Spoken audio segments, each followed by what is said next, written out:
Impassivity.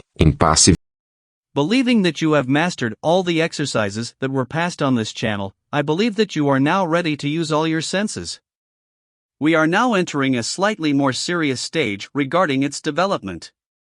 Using all senses. In training magic, it is important to separate the senses and learn to control each of them individually. However, our normal life experience involves the use of all the senses simultaneously. Although we have learned to see them as separate, in practice the senses tend to merge with each other. Like the past exercises so far, we begin our exploration of common sense, placing all of our attention entirely on the physical senses. Exercise 41. Perceive the world. Set a timer for 1 minute. Observe the world around you. Look at the colors, the shapes, and the people around you. Hear the sounds surrounding you.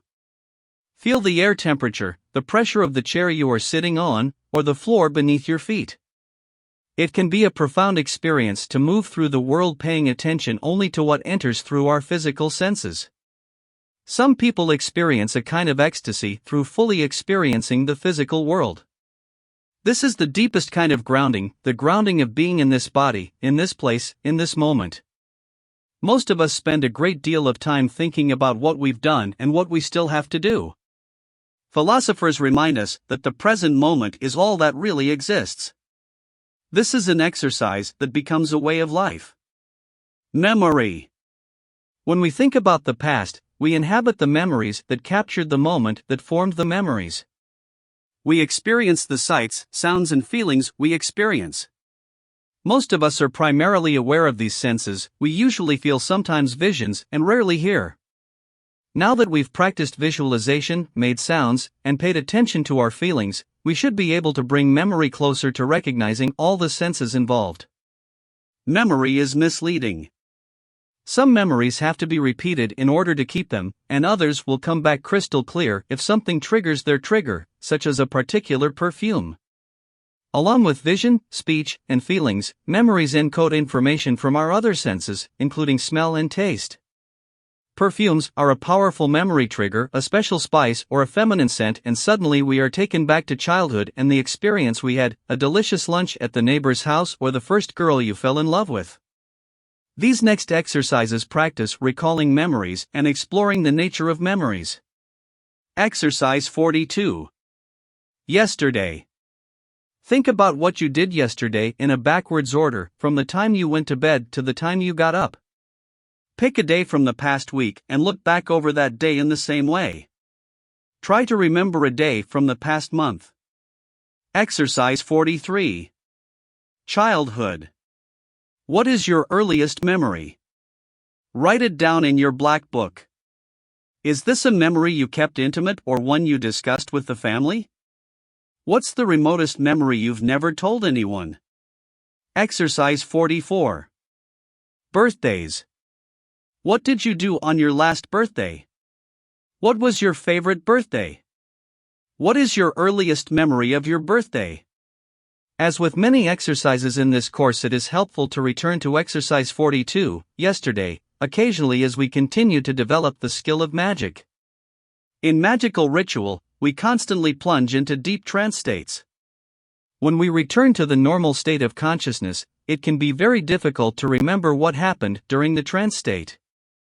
Sharpening the ability to remember, by remembering what we did yesterday, helps in learning to recover, under different circumstances, the memories that happened. Working with dreams. Another practice that helps to develop memory is working with dreams. We all dream every night. The trick is to remember what it was that we dreamed about. This is a skill that usually takes some practice to acquire. Exercise 45. Remembering dreams. Before you go to sleep, make this affirmation to yourself firmly: I remember my dreams. Keep a pen and paper by your bed. Sometimes we wake up a little at the end of each dream cycle. If you stay awake enough to remember the pen and paper, make notes of keywords that describe your dream images. Otherwise, do it when you wake up in the morning. Many people say I don't dream. What they really mean is that they don't remember their dreams. Physical processes can make it difficult to remember your dreams. However, if we persist in this exercise, we will be able to remember more of its contents. During the day, as close to awakening as possible, look for keywords in your dream notes. They should jog your memory and allow you to regain more of your dreams. The words roller coaster, baby, sister, for example, should allow you to bring yourself back into the dream sequence. I was riding a roller coaster, holding a baby. When the roller coaster stopped, the baby turned into my sister. Another key point about remembering dreams is trying to remember what happened without suppressing or changing the image. Since people don't change into other people in real life, you might be tempted to say I gave the baby to my sister and change the meaning of the dream. The key is to respect the dream image and try to recover exactly what happened. Dreams have their own conventions, their own rhythm. Things happen simultaneously on multiple levels that would not happen during our waking life. Examples of dream processes include a voice explaining what is happening, people changing forms with other people, and the point of view shifting from one character to another, or to two or more characters at once.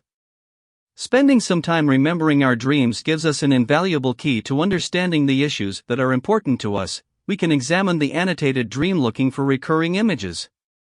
We can see that we often dream about babies, or roller coasters, or the high school English teacher, and it gradually becomes clear what those images represent for us. I recommend avoiding dream symbology books that bring ready-made meanings, such as Dreaming About Hair is Death, because dream images are very individual. While it is true that our culture tends to associate certain images with meanings, for example, red means anger or passion, each of us has our own way of being affected by them. Dream hair can mean something different to different people. Anna loves the shine of her hair. On the other hand, Murillo hates his unruly hair. The dream set the processes in motion, which very often are not completed. We can complete them while we are awake, moving the processes to another phase, and opening ourselves to new insights within the dream imagery. Exercise 46. Completing the dream. In the dream, you started an action that you didn't finish.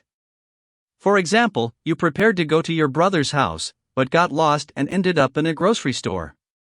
When you wake up, visualize yourself at the last point of your dream, whatever it is, in the grocery store parking lot. Look and feel yourself going to your brother's house and knocking on the door. It can be frustrating and confusing to abandon a project in the middle of a dream. Finishing it can free you from cluttered emotions, bringing a sense of calm and fulfillment of duty. We can also learn more about our dreams by talking to the characters who appear in them. Exercise 47. Talking to the dream. In the dream, for example, your sister jumped off the roller coaster and said, "I'm going home to have my hair done." That was confusing for you. When you wake up, sit quietly and imagine yourself back on the roller coaster, looking at your sister.